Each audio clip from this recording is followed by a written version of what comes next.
এটা হচ্ছে মায়ের থেকে মাসির দরদের বেশির একটা মডেল। এই কুয়ো থেকে রবীন্দ্রনাথ জল নিত। Hello everyone, welcome back to my channel. আজকে আমাদের শান্তিনিকেতনের ডে 2। এই কুয়ো থেকে রবীন্দ্রনাথ জল নিত। সকাল সকাল আমরা ঘুরতে বেরিয়ে পড়েছি। রাস্তায় টোটো করে যেটুকু দেখার জায়গা পড়ে সেটুকু দেখতে দেখতে প্রথমেই আমরা কঙ্কালীতলা যাচ্ছি।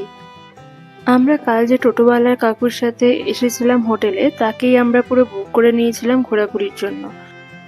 কঙ্কালীতলা আমি আগের বার বন্ধুদের সাথেও এসেছিলাম, তাই মন্দিরটা আমার চেনাই। এটা ৫১ পীঠের একটি শক্তিপীঠ। এখানে সতীর কোমরের অংশ কঙ্কাল পড়েছিল।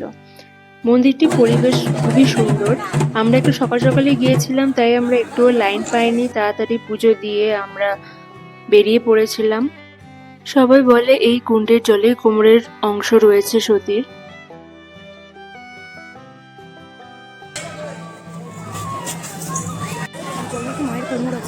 কোমরের অংশ পড়েছিল।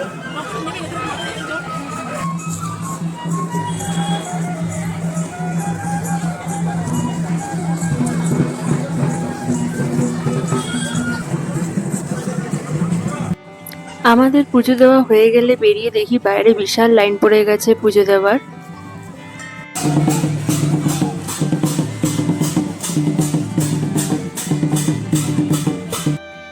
এখানে আমরা একটু সময় কাটিয়ে বেরিয়ে পড়ি। মন্দির থেকে বেরিয়ে মন্দিরের সামনে থেকেই আমরা ব্রেকফাস্ট সেরে শান্তিনিকেতন ঘুরতে বেরিয়ে পড়লাম। যাওয়ার সময় আমরা দেখেছিলাম প্রচুর গুড় বিক্রি হচ্ছে রাস্তার ধারে। আমার মার একটু ইচ্ছা হলো বলে কিছুটা গুড় কিনেই নিলাম এখান থেকে। গুড়গুলো খেতে খুবই সুস্বাদু ছিল। এরপর আমরা বেরিয়ে পড়ি শান্তিনিকেতনের উদ্দেশ্যে। এটা তালধ্বজ। এখানে একটা বাড়ি রয়েছে ভেতরে, বাট সেটা দেখা যাচ্ছে না কোনো কারণে। সেটাকে ঢেকে রেখেছে, হয়তো কনস্ট্রাকশন চলছে। এটা সেই এক তাল গাছ এক পায়ে দাঁড়িয়ে। এটা রবীন্দ্রনাথের বাবার বাড়ি। এটা ছাতিমতলা। এখানে কি বসে কবিতা লিখতো। আগেকার দিনে গাড়ি ছিল না বলে এরকম মানুষদের ঘাড়ে মাথায় করে নিয়ে যাওয়া হতো। সেটার একটা মডেল তৈরি করা রয়েছে এখানে। এটা হচ্ছে মায়ের থেকে মাসির দরদের বেশির একটা মডেল। আমি আর কিছু বুঝলাম না এটা থেকে। আমরা এবার মিউজিয়ামে যাইনি, যেহেতু ওটা অলরেডি ঘোরা ছিল, তাই বাইরে থেকে যেগুলো দেখার সেগুলো দেখে নিলাম। এই যে এটা কি একটা কুকুর পেছনে। এগুলো সব রবীন্দ্রনাথের হাতে তৈরি করা মডেল। যেটা শুয়ে রয়েছে সেটা দেখে আমার কি উল্টোপাল্টা কিছু মনে হচ্ছে। এটা কি বুঝতে পারছি না, কিছু একটা শুয়ে পড়েছে। এটা খুব ভালো বোঝা যাচ্ছে এটা একটা মানুষের মডেল। এগুলো সব রবীন্দ্রনাথ তৈরি করে রেখেছিল। এখন ওর ছাত্ররা, মানে এখন এখানকার ছাত্ররা আর্ট, আই লাভ শান্তি নিকেতন উড়ে গেছে, নিকেতন রেখার জায়গা নেই আর। এখানে এইটা রয়েছে। এগুলো সব রবীন্দ্রনাথের করা জিনিস। ওর অ্যানসেস্টার বলতে আর্ট অ্যানসেস্টাররা বই নিয়ে যাচ্ছে, এগুলো দেখভাল করছে। শান্তিনিকেতন ঘুরে আমরা চলে এলাম সৃজনী শিল্পগ্রাম। টিকিট কেটে আমরা ঢুকে পড়লাম শিল্পগ্রামে।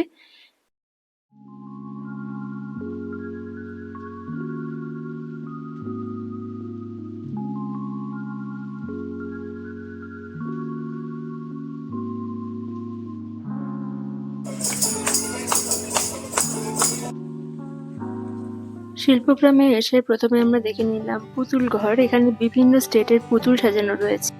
এখানে ইন্ডিয়ার বিভিন্ন স্টেটের ঘর বাড়ির মডেল তৈরি করা আছে।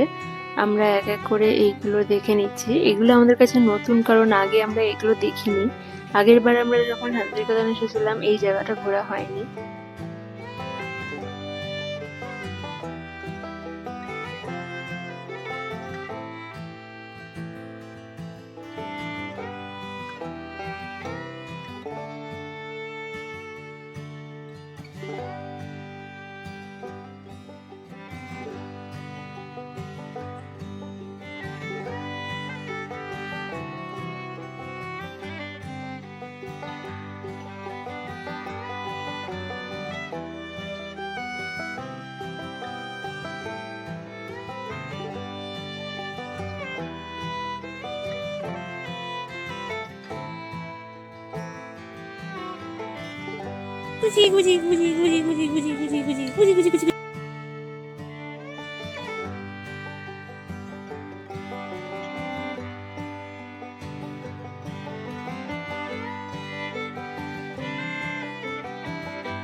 এরপর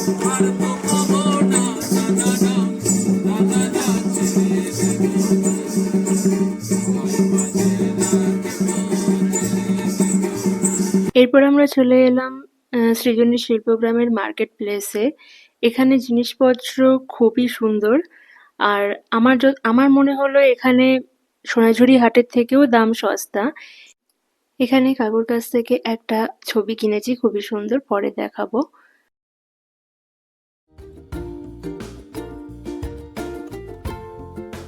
এরপর আমরা বাইরে বেরিয়ে এসে আম পোড়ার শরবত খেয়ে চলে যাচ্ছি আমাদের নেক্সট ডেস্টিনেশন আমার কুটির।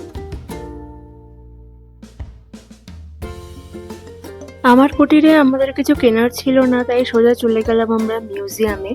এখানে যে একটা এত সুন্দর মিউজিয়াম আছে, আগেরবারে আমরা সেটা লক্ষ্যই করিনি। যাই হোক, এবার এসে দেখা হয়ে গেল।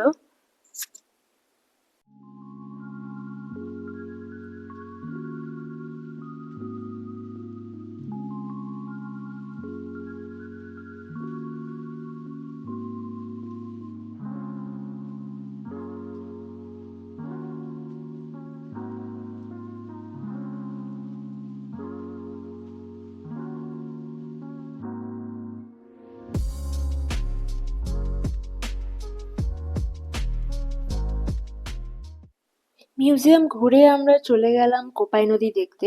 এখান থেকে জাস্ট কিছুটা হেঁটে গেলেই নদী দেখতে পাওয়া যায় একদম সামনে থেকে। দেখতে দেখতে আমরা পৌঁছেও গেছি।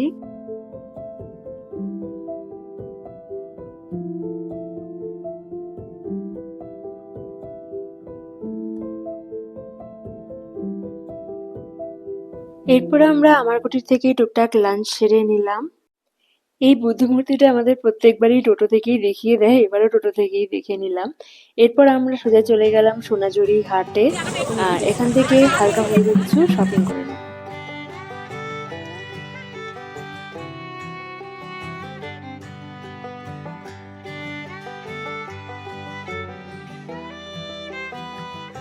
দূরে দুটো পুকুর দেখতে পাচ্ছি, আমি ওটাকে দূর থেকে হরিণ ভেবে ভুল করেছিলাম। এরপর আমরা সোনাঝুরি হাট ঘুরে বেশ কিছু শপিং করলাম। কি কি শপিং করলাম সেটা পরে কোনো ভিডিওতে দেখাবো। এখানে এই ড্রেসগুলো আমার খুবই সুন্দর লাগছিল। এই ড্রেসটা আমি কিনেছি আর এটা দেখতে পাবে পরের একটা ভ্লগে। সারাদিন ঘোরাঘুরি করে আমরা সবাই খুব টায়ার্ড হয়ে গেছি। রাত্রে ডিনার তাই হোটেল থেকেই সেরে নিলাম। আর এখানেই আমাদের দুদিনের উইকেন্ড ট্রিপ শান্তিনিকেতনের শেষ হলো। আমরা খুব এনজয় করেছি আমাদের এই ট্রিপ। তোমাদের কেমন লাগলো এই ভিডিও জানাবে। আজকের ভিডিওটা এই পর্যন্তই, দেখা হচ্ছে নেক্সট ব্লগে। বাই।